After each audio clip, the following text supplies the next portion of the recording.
So let us continue and round up our Anglo Ndebele War. Yesterday we introduced the causes and we find out how the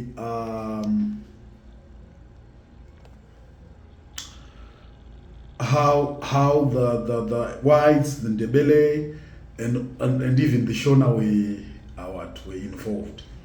So in this regard, we would like to also touch on this small part. Like, we want to know who to blame. Who should we blame for the outbreak of the Anglo-Ndebele War? That's our point.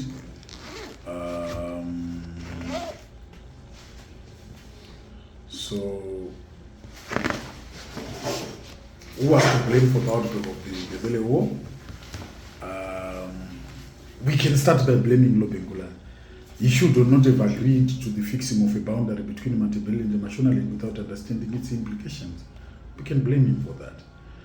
And, he should have also restricted his MPs and instructed them not to disrupt settler activities. However, his untiring efforts to peaceful coexistence with the settlers to the last minute was commendable. But I think factually the British were to blame. They were looking for a reason to start a war. Why am I saying so?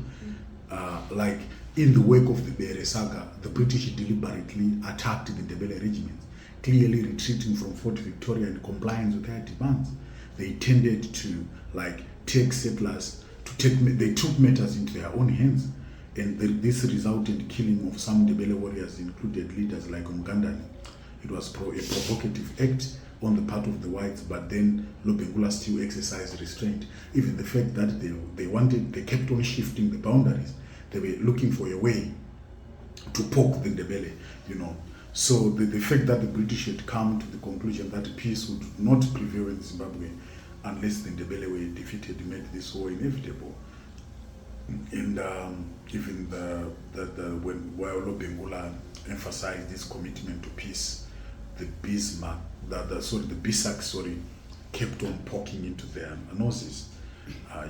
There was also the secret Victoria Agreement, where the British South African Company promised land and mineral grants in Ndebele to white settlers in return for participation in an anti-Ndebele war. Also reviews the capability of the British. According to Nidam and others, while settlers they promised each other those gold claims and stuff. So right to they had their reasons. But I was just brushing off. That's why I was rushing. Let us look into the cause of the Anglo-Ndebele War. We want to look into because the cause is also important. It helps us to know what will happen it will also help us to understand the results of the war. So let us specifically look at the cause of the Anglo-Ndebele War. The company forces were divided into many groups. There were about 3 groups. The Wakabawazi group 3. One at Salisbury under Major Forbes, another at Fort Victoria under Captain Alan Wilson, and the third one at Fort Tule under Captain Pennefather. And the Colonel Pennefather was an experienced soldier who had taken part in the Zulu Wars in South Africa. They were also working with the Captain Raff and Gold Adams. They were also part of these groups. So the column converged in Bulawayo from these 3 places with the aim of crushing the Ndebele and capturing King Lobengula. So thus about 300 BISAC soldiers moved to Ndebele from Salisbury. The same number, 300, also moved from Tuli, and another 300 moved from Victoria. Another consignment of about 400 soldiers from Charter started moving into Ndebele. So the Charter forces joined with those from Fort Victoria at Munyati River on 16 October 1893. They were supported with about 200 Ngwato soldiers who were to serve as auxiliary forces. When we talk about auxiliary forces, they were like supporting forces. So they were attacking the wall of Bulawayo, encircling it, then sort of So on 23 October 1893, the BISAC forces met the enemy for the first time at Shangani River. This is where the first battle was fought. So the company made laggard defenses for the night. The Ndebele Amabuto attacked under cover of darkness, but they were repulsed. The battle started in the night, So a second attack was made at dawn, and the third shortly afterwards, but the column held firm. So few casualties were suffered by the white at that time. So the Ndebele lost about 500 soldiers out of their 5,000 to 6,000 forces and called off the attack. Because we were soldier like 6,000 pounds per 400, 500. Even psychologically, we not panapataro. So I'm going to kuti bora tatwa mu 30 minutes, 30th minute makatorowa 6-0. Munogona kuti kudai zvaibvumidzwa kubhora maigona kuti aiwa chaki ngatozotora 20 years. So they called off the attack. So the next battle was fought at Ndebele River on 1 November 1893. The column's progress was challenged at Ndebele when they were about 20 miles from Bulawayo. Between 5,000 and 6,000 Ndebele warriors were involved. Within 2 hours, the Ndebele were forced to retreat. According to some Kangi, not below 1,000 of their fighters were killed. All the Ndebele who were captured were killed in cold blood. And however, under the international war laws, this was not allowed. Kana chiti vanhu vakaurayiwa in cold blood, Ndebele akabatwa ipapo vakaurayiwa zvinorwadza. Being killed in cold blood, unogona kuurayiwa uchiti ukatenga kachipisi 1 nekademo kapisi kenzee onzi ashamari iyo maionyerewa kaini mangu anobva wanzi kachipunu kufarufuru unorwadza rari. Vamwe vaipiswa, vamwe vairohwa nematanda ari kubaka moto. You know, it was like torturing. Zvavasingabvumidzwe, but that's what they did. They did so in a bid to instill fear. So Jameson sent envoys for Lobengula to surrender. Like on 4 November 1893, the Kaban forces, that's when they actually entered in the Bulawayo. Vakabva vatonyatsoopinda and ndopa vakabva vazoti Lobengula ali arwa basi vasi yapisa the city, you know. And only 2 Englishmen who had remained in the capital were found there unharmed. And Jameson sent envoy for Lobengula to surrender and promised him protection. Because vakabva vataiwa Lobengula zvakaitika uya titaurirane. They even sent him like protection. We are going to protect you, we are going to fight on your side, don't worry about what happened, everything is well and fine, you know. So they moved in the Shangani direction. On the way, they burned down several villages and crossed. So when they got to Shangani River, they discovered that Lobengula had left. Because why out was remember Wondo yacho pachezvayo, it was costly to the Bisak. This is the Bisak which is trying to recover. Ikambani ndia kutobroka. So Wondo yagara inotobrokesa further. So why don't try to vataurana futi na Lobengula kuti vanzwisane. Because Ndebele, they were not pushovers. Tichazonyatsobata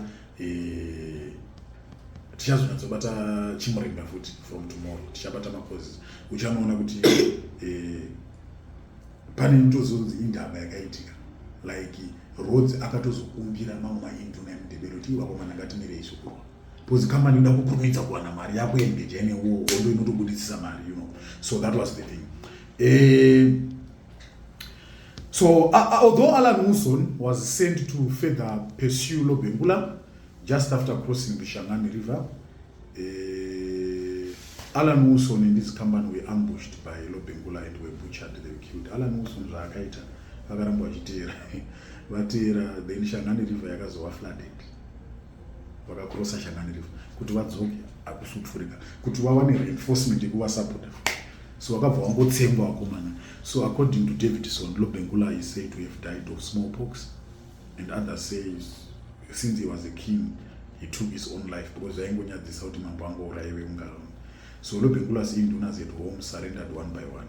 So after the defeat of Alan Wilson and Lobengula, the company started to establish itself in Bulawayo. They had already eroded the total colonization of Zimbabwe. So they decided to dismantle the Ndebele monarchy when they took Lobengula's 3 sons to South Africa in the Cape, because according to our African indigenous culture, the kingship was hereditary. So akabva aitoziva kuti Lobengula kusova kwaaita aizogarwa nhaka nevana vake. So vana vache, let us get rid of them. So akabva vaendesa South Africa. One of them was later given the name Peter Lobengula, and he was taken to London where he worked in some mines at Lancashire and died in November 1913. So with Ndebele crashed and Lobengula out of picture, roads, that's when he came to Bulawayo and built his own house where Lobengula's hut had existed. So next for the Indaba tree where Lobengula had received his guest, he built the government house. That's what he did in Bulawayo. So the colonization of Zimbabwe was now completed. Zimbabwe per period yes. So we would like to look at why the Ndebele were defeated. Strengths of the whites. We categorize the reasons into two: the strengths of the whites and the weaknesses of the whites. So the whites had superior weapons than those of the Ndebele. They used Maxim guns, hence it was sort of a spear gun war. So the whites were more mobile than the Ndebele. They fought on horsebacks while the Ndebele moved on foot. The whites got support from the Shona and the Tswana fighters, and some Shona joined the war on the side of the whites. For example, those from Chiwi and Gutu, and the whites were totally determined to crush the Ndebele. And the Vanga got on the plan. I think it about a first cause the Anglo Ndebele war. My whites vakatota rota tisukuzogara muno muZimbabwe mandebele aripo, which means vanga vagara vakatozviplana. Andinoziva even ku pane yavanoti first degree murder, vanoiti premeditated murder, then pane yavanozoti culpable homicide. Like my first degree murder, premeditated murder, inenge ichinzi you murdered with the actual intent. Watouraya munhu uchitoda, wanga wakazviplana, ende pada wanga wakatotexta message kuti mfana ndokutsenga ndokuuraya. So message iwo anoshandiswa se-evidence in court. Ndobva kuzoti munhu anotongerwa rufu kana kuti life in prison because you murdered with actual intent. Then pose anonzi culpable homicide. Zvangofanira kuti ukatsika munhu unenge wauraya munhu due to negligence. Unotongwa hako imhosva hayo, but zvangofanira kuti muchirwa iri fight. Murder iri complex. Ndosaka kuti nyaya dzemurder dzinoita kana 3 years dziri kukoti dzitongwa na 4 years because vanenge vada kunyatsa kuona kuti how far the circumstances leading to the murder. Kuti lese munhu angaine kana kuti 15 years achishungurudzwa ari mwana, one day bazongotema demo, simudza demo otema baba wake mukoti. They want all those details. Vanoto because majaji nemamajor street kava ne intelligence dzavo, vano a bit of psychology dzavanenge vainadzo vachitonzwa nyaya, vanogona kubvunza kuti makakura sei. They also want to look into that because upbringing yemwana inogona kukanganisa futi. Zvangofanira kuti munhu akakurira ma-abusive situation anogona kutoona kuti abuse ndo chinhu chinotoshanda, you know. So anozotanga kuabuse vanhu vaya vaunozonza kuti anorova mukadzi baba wake ndozvavaita, you know. So majaji anotarisa zvese izvozvo kuti vabude the appropriate judgment. So ndokuudza kuti mawaidzi vanga vatori neintention. It's not like vaida kuzviita nemistake, ayo vanga vakatozviplana kuti toda kutovakwapura chete mandebele. So even the British government provided reinforcements from South Africa. The imperial forces provided most of the heavy artillery, such as the 4 Maxim guns and the 2 7-pounder guns, and the company force had only 1 Maxim gun. Again, we also have the weaknesses of the Ndebele. The Ndebele were crippled right from the start, because the 6,000 strong based regiments did not take part in the war as it had contracted smallpox in Barotseland, and the Ndebele used old military tactics that were no longer suitable in the new military era of the machine gun. Old military tactics they were outdated. And chimwe chinhu chakabhuwa ndechekuti Lobengula as the commander of the army akaita zvekutiza ndizvo. So like the Ndebele warriors were demoralized because point yanga iri kuti our leader atorova pasi. So there was also the outbreak of smallpox which killed the Ndebele king. Like in many other parts of Africa, a lack of unity among the local people contributed to the defeat of the Ndebele. The Africans failed to realize that the whites were a more formidable enemy. They needed to bury their differences and provided a united stand against the invaders. Like Iwo Wachoma Mashona foot Nemandebele. Waifana kunoti tese tiriwe ganda reblack ava mawaidzi but vaitonidzana pachezvo mundebele state macho mamagara muine vanhu vaitonidzana futi. So that lack of purpose, that lack of unity yakakona. Ndosaka kunoti isusu we executed the second Chimurenga well. Why did we execute it well? Because we had learned our mistakes from the first Chimurenga. Because chakaitika futi pa first Chimurenga utiroweka mashona chiefs mamacho they were so divided. Kuti mutasa ari kurwa kwake, uyu ari kurwa kwake, Chinamora ari kurwa kwake, Lomagunda ari kurwa kwake, you know. But pa second Chimurenga parallel papani, because no matter how formidable an enemy is, as long as you are united, kunyango mine ma poor weapons which you can win. That spirit of unity. That's the one we came up with in the second Chimurenga, and that's why we conquered in the second Chimurenga. We were not only united as Zimbabweans on our own, we also combined with some communist countries like Russia, like China. They helped us, and we also had some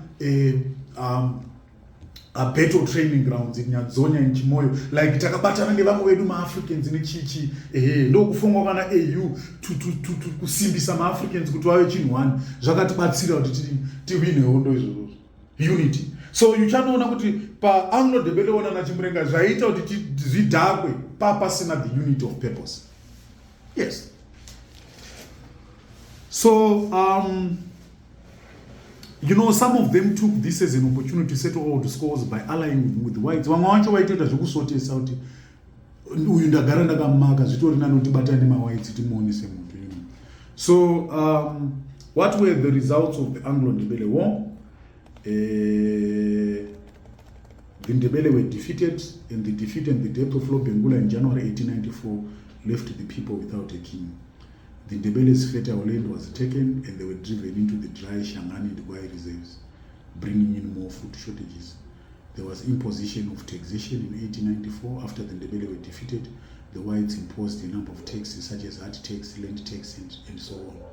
And the tax here, because mama whites akabva avhura mafarms nemamines, so they wanted cheap labor. Vaida vanhu vekudogodhesa, vaida zvema-slaves zvaivashandira mamines nemafarms. Then they introduced the hard tax and the land tax, and they needed those taxes to be paid in cash. So you were indirectly forced to work in those mines and farms because they were the only people who could provide the cash. Kana washanda kumamine nekumafarms, then voya woti tipe tax. So waitoti uchibva wahoreswa uchingosvika wamba ma5 vatosvika padhoo tipo dog tax kana kuti hard tax, you know. Zvazviri zvekukaurisa, especially kana mamborwa hondo. Ndosaka zvinzi avoid war at all cost. Because ukangopinda muhondo chete akudya chete haachatokuonese munhu. Yes. So the defeat of the Ndebele marked the completion of BISAC occupation of Zimbabwe. That's when they even set up more offices in the administrative structures. The British government issued the Ndebele Orders in Council, by which the BISAC rule in Ndebele was recognized, and numerous deaths were incurred. There were many people who died. Remember, we once said Zimbabwe by that time was divided into Mashonaland and Ndebele. So since everything was completed, Yanga Yakutonzi Southern Rhodesia. Yes. So this name was given in honor of what? Of Cecil John Rhodes, the man behind the BISAC's colonization of the country. The Muruma Kashanda, who Papa Parad concession paper. I got the pioneer column. I got Anglo Ndebele upon. Then Lobengula's capital were taken, his capital was also taken. But the Ndebele didn't want to surrender. Like they also, that's why we're starting with the first Chimurenga. And the hot issue, even to allow that first Chimurenga and the second Chimurenga, Island. So that's it for today. Tomorrow we are starting with the first Chimurenga.